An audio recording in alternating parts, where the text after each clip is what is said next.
1 Coríntios capítulo 15, verso de número 34. Despertai para a justiça e não pequeis, porque alguns ainda não conhecem a Deus.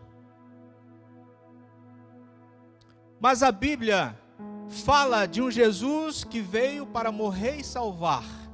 E o Espírito Santo, ele começa nos constrangindo nesse contexto, com esse tema, e a pergunta volta para nós e para a Bíblia responder: quem é Jesus segundo a Bíblia? Segundo a Bíblia nós sabemos, os evangelhos é bem explícito isso, e é muito rico e fala sobre os milagres, sobre Jesus. E nos evangelhos nós vamos encontrar que ele é o Filho de Deus, o Verbo de Deus que se fez carne e habitou entre nós. Quem é Jesus segundo a Bíblia? O Filho unigênito de Deus, não porque é o único filho do Pai, mas porque devido à sua natureza superior, o Pai lhe deu uma missão que só poderia ser realizada, queridos, por alguém como ele, por alguém que tinha a sua capacidade de resistir ao mundo, por alguém que tinha a capacidade de enfrentar o mundo como homem, se despindo da sua glória. E Deus lhe deu a ele essa autoridade e essa capacidade. E Jesus fez-se em forma de homem, e mesmo sendo Deus, não teve por usurpação ser igual a Deus. É comum o filho de um empresário renomado que tem uma importância na cidade usufruir do poder do pai, do sobrenome do pai. É comum alguém que tem uma família, que tem uma importância na cidade, usufruir do poder da sua família para ganjear alguns benefícios para si. Mas sabe quem foi Jesus? Jesus foi aquele que não se preocupou com a glória do seu pai. Ele se despiu da sua glória, porque como um bom proprietário de uma terra, de uma fazenda de agricultura, de um plantio, Jesus ele queria conhecer a sua semente, a imagem e a semelhança de Deus que estava aqui na terra. E sabe por que Jesus veio? Jesus veio, querido, para a terra porque ele não queria um julgamento à revelia, que nós não vivêssemos isso, que nós não fôssemos sem chance de recorrer à justiça de Deus, condenados à eternidade sem Cristo. Mas Deus enviou o seu Filho amado para que pudesse morrer por mim e por você. Quem é Jesus segundo a Bíblia? Jesus, sendo um homem que se fez, ou que se tornou, que se despiu da sua glória, encarnando-se a humanidade terrena, sofreu as mesmas paixões que nós, padeceu por amor de toda a humanidade, se entregando à morte para a remissão de nosso pecado e a morte de cruz. Quem é Jesus? Um Deus todo-poderoso. Quem é Jesus? O homem que tem um nome sobre todos os nomes. Quem é Jesus? Que nossas palavras são ilimitadas, nosso conhecimento, tanto científico como bíblico, como teológico, jamais chegarão a fazer com que nós entendamos a grandeza e o poderio de Deus. Quem é Jesus? Aquele que te resgatou do pecado e da morte. Quem é Jesus? O autor e consumador da nossa fé. É aquele que te chamou através do Evangelho, ministrado aos nossos corações através do Espírito Santo, dizendo: vinde a mim todos os cansados e oprimidos, sobrecarregados, que eu vos aliviarei. Esse é Jesus, o Jesus que morreu um dia na cruz do Calvário, para que você tivesse vida e vida com abundância. Você conhece Jesus? E a Bíblia tem N referência no Novo Testamento de quem é Jesus. Mas ainda não é suficiente conhecer Jesus.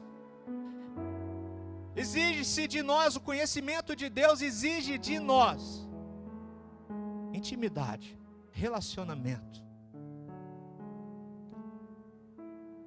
Certa feita, em João 14, verso de número 6, perguntaram a Jesus, e Jesus respondeu: quem é o Senhor, Jesus? Quem é o Senhor?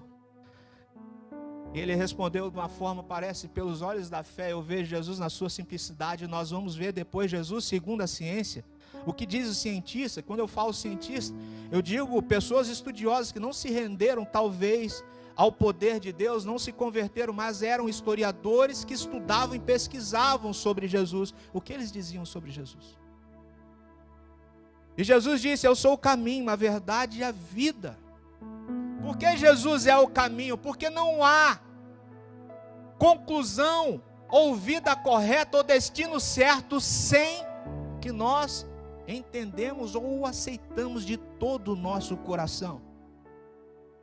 Eu sou o caminho, a verdade. Por que verdade? Porque o mundo vive em engano, se não for a morte de Jesus. E a vida? Por que a vida? Porque quem vive em Cristo herdará a vida eterna e jamais morrerá, diz a palavra dele. Eu sou o caminho, a verdade e a vida, e ninguém vem ao Pai a não ser por mim. Aí Paulo vai refrescar a nossa memória em Filipenses 2, 5, 11. E vai dizer assim, para aqueles que dizem que conhecem Jesus e que ama Jesus, que quer estar com Jesus, mas não tem o perfil de Cristo. Olha, Paulo diz: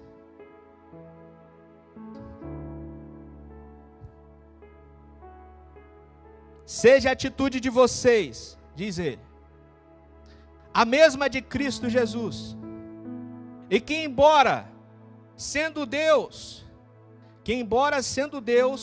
não considerou que o ser igual a Deus era algo que devia apegar-se,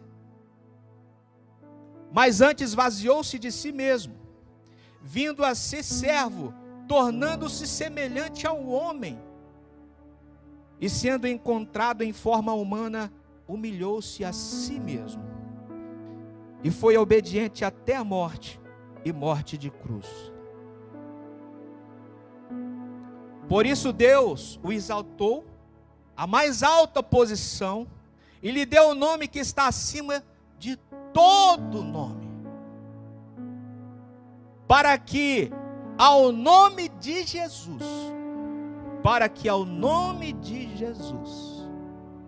se dobre todo o joelho, nos céus e na terra, e debaixo da terra, e toda língua confesse que Jesus Cristo é o Senhor, para a glória de Deus Pai. Você conhece Jesus? Você conhece Jesus? As Escrituras te apresentam Jesus como o nome que está sobre todos os nomes. Que além de Jesus de Nazaré recebeu vários adjetivos positivos que a literatura, a língua, tanto no grego como no português, pôde dar, para definir o Cristo, ou Cristo no grego, a tradução ungido, escolhido de Deus, o Jesus de Nazaré, porque a ciência tentou explicar Deus, mas você como filho de Deus pode, nesse momento, sentir o abraço do Espírito Santo que foi enviado por Ele, e com a forma de gratidão dizer: Jesus, eu te agradeço e te louvo, porque o seu nome está sobre todos os nomes. Senhor, eu te agradeço por esse nome, Senhor, que o Senhor tem e que tem tanto poder, que tem mudado a minha história, Senhor, e por ter mudado a minha história, Senhor, me perdoe pela minha falta, minha ausência de fé. Senhor, eu quero nesse momento usar a autoridade que há no teu nome, Jesus. Em nome de Jesus, que o meu pecado seja perdoado. Em nome de Jesus, que todos os desejos que me atrapalham na caminhada que rumo ao céu, aleluia, seja parado em nome de Jesus, seja destronado na minha vida. Todos os sentimentos negativos em nome de Jesus, aleluia, seja destronado na minha vida, para a honra e glória do seu nome. Ainda João amava tanto Jesus, que nos evangelhos ainda de João a gente vê algumas palavras a qual ele registrou, e eu vou deixar para os irmãos meditarem nisso. João 1 ao 5. Ele disse o seguinte, quando ele escrevia sobre Jesus, ele disse o seguinte: no princípio era aquele que é a palavra, e ele estava com Deus e era Deus, e ele estava com Deus no princípio. Todas as coisas foram feitas por ele, por intermédio dele. Sem ele nada do que existe teria sido feito. Nele estava a vida, e esta era a luz dos homens. A luz brilha nas trevas, e as trevas não a derrotarão. Quem é essa luz? Quem é essa luz? Jesus! Mas aí, ao passar do tempo, os homens queriam e querem conhecer a Deus de uma forma científica. E aí, quando nós vemos alguns historiadores falando sobre Jesus, como Flávio José, segundo a ciência, ele, quando descreve sobre Jesus, ele diz o seguinte: nessa época viveu Jesus, um homem sábio, se é que se pode dizer que era humano. Ele fazia milagres, era o Cristo. Quando nossa sociedade, ou cidadãos, ou denunciaram a Pilatos, condenou e o crucificou. Mas ao terceiro dia, ele ressuscitou. Ele estava vivo de novo. Que homem é esse? Que homem é esse? Que poder é esse? Você conhece Jesus? Você conhece o poder de Deus? Segundo historiador que falou sobre Jesus sem saber, sem ter explicação, apenas com a história, ele escreveu e entrou em conclusão, dizendo: os cristãos têm o hábito de se reunirem em um dia fixo para, na linguagem científica, rezar ou orar ao Cristo considerado como Deus, para cantar e jurar não cometer crimes, abster-se de roubo, assassinato e adultério e infidelidade. Você conhece Jesus? E com essa fala eu concluo que todos esses homens, historiadores, eles não entendiam que poder é esse. Que homem era esse? Assim como nós procuramos entender quem é Jesus, eles também procuraram entender quem é Jesus. Mas você viu qual foi a conclusão tão pequena? 3 linhas. 3 linhas. Eles falaram daquilo que eles viram que Jesus deixou como exemplo. Ah, igreja. Mas em 1 Coríntios 13, 12, a Bíblia já nos alerta para isso também. Que nós não teríamos por completo a revelação de quem era Jesus. Mas naquele dia nós o saberemos e o conheceremos. E diz assim: o que agora vemos é como uma imagem imperfeita num espelho, embaçado, mas depois veremos face a face. Agora o meu conhecimento é imperfeito, mas depois conhecerei perfeitamente, assim como sou conhecido por Deus. Hoje nós ouvimos falar de Deus e todas as nossas conclusões se resumem em uma página, talvez, em 3 linhas ou 1 linha. como esse historiador, mas naquele dia, o Senhor nos se apresentará a nós, e nós o veremos face a face. Você quer ver Jesus? Você quer conhecer Jesus? Você quer conhecer Jesus? Jesus como enviado. Jesus Cristo dizia que era o enviado de Deus, sim. Ele sempre assumiu a sua posição, ele nunca ocultou isso de ninguém, nem escondeu isso de ninguém. Escolhido de Deus, mas o povo duvidava porque Jesus não tinha aparência nem formosura. Jesus não tinha as melhores roupas, Jesus não tinha uma aparência bonita, digna. Jesus era queimado do sol. Jesus era um homem simples, mas a sua glória inexplicável, inenarrável. Jesus se despiu de tudo isso, a ponto de ninguém o reconhecer como Messias. Talvez porque o nosso Senhor era jovem demais, o seu ministério estava iniciando naqueles dias.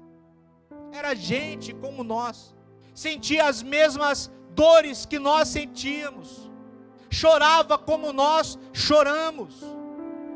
Isso não significa, não é importante para a sociedade ter alguém como líder espiritual que chora, que sente dor, que demonstra cansaço, fraqueza, fragilidade. Tudo isso Jesus demonstrou. Jesus chorava, Jesus sentia dor, Jesus mostrava as suas limitações.